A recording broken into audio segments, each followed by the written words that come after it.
In the grand narrative of 20th century biology, the central dogma, as articulated by Francis Crick, possessed an almost scriptural authority. It described a unidirectional flow of information. Deoxyribonucleic acid, the stable archive of heredity, is transcribed into ribonucleic acid, a transient messenger, which is then translated into protein, the versatile agent of cellular function. Within this elegant framework, a clear division of labour was assumed. Nucleic acids were the keepers of information, their linear sequence a blueprint for life. Proteins, with their complex three-dimensional structures and the chemical diversity afforded by 20 different amino acid side chains, were the exclusive executors of catalysis. They were the enzymes, the molecular machines that accelerated the myriad reactions of metabolism, replication and repair. This protein-centric view of biological catalysis was a cornerstone of biochemistry, solidified by decades of research and the Nobel-winning work of James B. Sumner, John Northrop, and Wendell Stanley, who had definitively shown that enzymes were proteins. The idea that RNA, a molecule perceived as a simple intermediary, could possess enzymatic power was a conceptual impossibility, a violation of the established biological order. The 1989 Nobel Prize in Chemistry, awarded to Sidney Altman and Thomas Robert Cech, honoured the definitive overthrow of this dogma. Their discovery of catalytic RNA revealed that this humble messenger molecule harboured a hidden, ancient talent. This finding represented far more than the identification of a new class of biocatalysts. It constituted a profound paradigm shift, fundamentally redrawing our maps of cellular mechanics, providing the first solid experimental foundation for theories on the origin of life, and launching a new epoch in molecular biology. The intellectual stage upon which the scientific drama unfolded was one of supreme confidence in the existing model. The logic appeared unassailable. The intricate folding of polypeptide chains creates unique active sites, pockets and clefts, lined with precisely oriented functional groups capable of binding substrates and lowering the activation energy of chemical reactions. The four-base alphabet of RNA, in contrast, seemed to offer a starkly limited chemical palette. Its perceived role was purely informational, a passive carrier of genetic code from the nuclear vault of DNA to the cytoplasmic factories of the ribosomes. This conceptual framework, while powerful and predictive in many areas, created an intellectual blind spot. The very elegance of the protein enzyme model discouraged scientists from looking elsewhere for catalytic activity. Any unexpected biochemical activity observed in a preparation containing nucleic acids was, by default, attributed to a tenacious, undiscovered protein contaminant. The burden of proof for any alternative hypothesis was immense, requiring a level of experimental rigor that could silence even the most entrenched skepticism. It was into this environment of established certainty that Thomas Cech and Sidney Altman ventured, following separate lines of inquiry that would unexpectedly converge upon the same revolutionary truth. At the University of Colorado Boulder, Thomas Cech's laboratory was investigating the intricacies of gene expression in the single-celled pond organism, Tetrahymena thermophila. Their specific focus was on the processing of ribosomal RNA, the structural and functional core of the ribosome. Like many eukaryotic genes, the gene for this particular ribosomal RNA contained an intervening sequence, an intron, that had to be precisely excised from the precursor RNA transcript to produce the mature, functional molecule. This process, known as splicing, was assumed to be orchestrated by a complex enzymatic machinery composed of proteins. Cech and his team set out to isolate and characterize this machinery. They developed an in vitro system, transcribing the ribosomal RNA gene in a test tube to generate the precursor molecule. The objective was to add cellular extracts and, through biochemical fractionation, identify the protein factors responsible for the splicing reaction. The experiment, however, yielded a result that was both bewildering and transformative. In a control reaction, a tube containing only the precursor RNA, a buffer solution with salts, and a small nucleotide cofactor, guanosine, the splicing reaction proceeded with astonishing efficiency. The intron was excised and the flanking sequences, the exons, were perfectly ligated. There were no proteins, no cellular extract, only RNA and simple chemical components. This observation was so contrary to established doctrine that the immediate assumption was one of error or contamination. The subsequent work from Cech's lab became a masterclass in scientific rigor, a systematic campaign to disprove their own astonishing result. They subjected their RNA preparation to every conceivable treatment that would obliterate protein activity. They boiled it in the presence of powerful detergents like sodium dodecyl sulfate. They treated it with proteinase K, an aggressive enzyme that shreds proteins into tiny fragments. They purified the RNA to an exceptional degree using polyacrylamide gel electrophoresis. Through every assault, the catalytic activity remained intact. The conclusion: Though radical became inescapable, the RNA molecule was itself the enzyme. It was catalyzing its own cleavage and ligation. Kelly Kruger, a postdoctoral fellow in the lab, along with Cech, coined the term ribozyme to describe this new class of biological catalyst. Further investigation revealed an even more remarkable property. After excising itself from the precursor transcript, the liberated intron could then act as a true enzyme on other RNA substrates, repeatedly cleaving them at specific sequences. It was a catalyst in every sense of the word, accelerating a reaction without being consumed in the process, and its active site was woven from ribonucleic acid simultaneously and through a completely independent avenue of research at Yale University.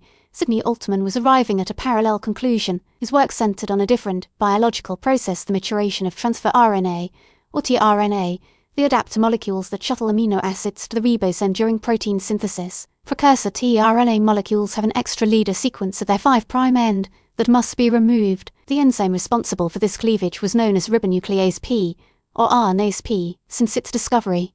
RNase P from bacteria like Escherichia coli was known to be a ribonucleoprotein complex, an intimate assembly of both a protein and an RNA molecule. The prevailing assumption, entirely consistent with the biochemical dogma of the day, was that the protein component housed the active site, while the RNA played a structural or scaffolding role, perhaps helping to recognize the tRNA substrate. Altman and his group, including his graduate student Benjamin Stark, embarked on a classic biochemical dissection. They developed methods to separate the two components of the RNase P complex, the C5 protein and M1-ARA. Their initial experiments appeared to confirm the standard model. When tested separately under physiological salt conditions, neither the protein alone nor the RNA alone showed any catalytic activity, but combining them restored the enzyme's function. The breakthrough came when they altered the aonic conditions of the in vitro reaction in a buffer containing a high concentration of magnesium ions, a condition that helps stabilize the complex folded structure of RNA. Altman's group made a stunning discovery. The M1 RNA,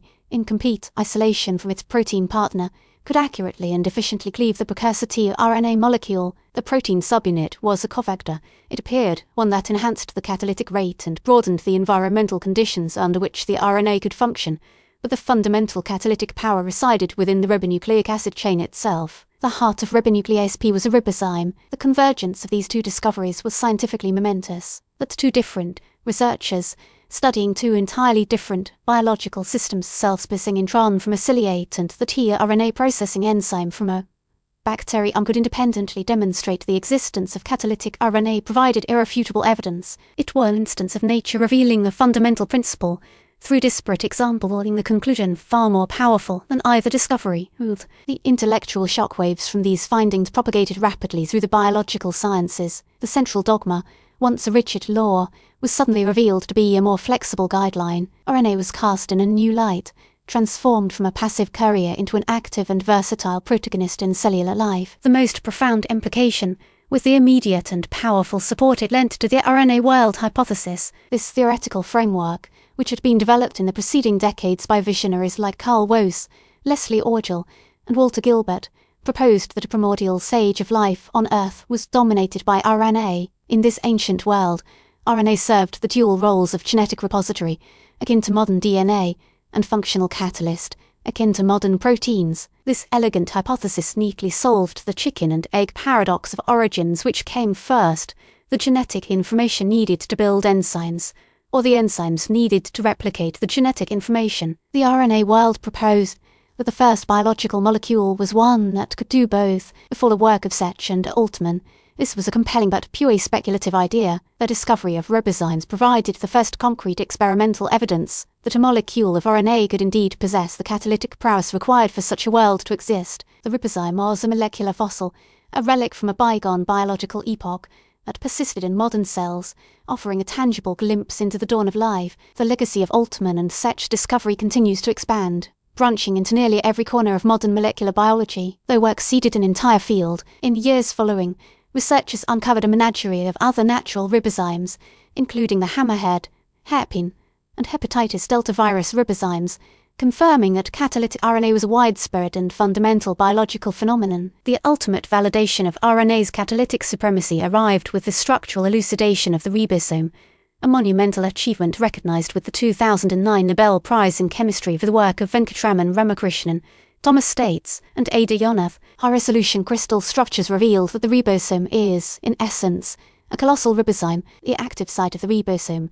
The peptidyltransferase center where peptide bonds are forged to create proteins is composed entirely of ribosomal RNA. The dozens of ribosomal proteins, once thought to be the catalytic engines, are primarily structural elements, decorating the periphery of the RNA core and stabilizing its functional architecture. This was a revelation of breathtaking irony. The synthesis of all proteins, the molecules once thought to hold a monopoly on catalysis, is itself catalyzed by RNA. Beyond these fundamental insights, the discovery has spawned powerful biotechnologies. Scientists, like Jack Szostak, have used in vitro evolution techniques such as Cech for systematic evolution of ligands by exponential enrichment to create novel, synthetic ribozymes capable of catalyzing a wide range of chemical reactions. Some unknown in nature, engineered ribozymes are being developed as therapeutic agents, designed to find and destroy specific messenger RNA molecules that drive diseases like cancer or viral infections. The rise of RNA-based technologies, from RNA interference to the revolutionary gene editing tool CRISPR-Cas9, takes place in an intellectual landscape that accepts RNA as a dynamic, functional, and programmable molecule, a perspective that was born in the laboratories of Cech and all. In conclusion, the discovery of catalytic RNA by Sidney Altman and Thomas Cech was a watershed moment in the history of science. It was a triumph of careful observation and experimental perseverance over the gravitational pull of established dogma. By demonstrating that RNA could act as an enzyme, they dissolved the artificial boundary between information and function that had long defined molecular biology's central paradigm. Their work provided the critical piece of evidence that transformed the RNA world hypothesis from an elegant speculation into a robust and testable scientific theory, opening a window into life's deepest evolutionary origins. Simultaneously, it unlocked a new dimension of cellular function in the present, revealing RNA as a key player in catalysis, regulation, and the fundamental process of protein synthesis. The ribozyme stands as a powerful testament to nature's chemical ingenuity and a reminder that within the familiar components of the cell, profound and revolutionary secrets may still lie in wait, ready to be uncovered by those willing to question the very foundations of what is known. The echoes of their discovery continue to shape the questions we ask and the technologies we build, affirming RNA's place as a central and dynamic actor in the ongoing story of life.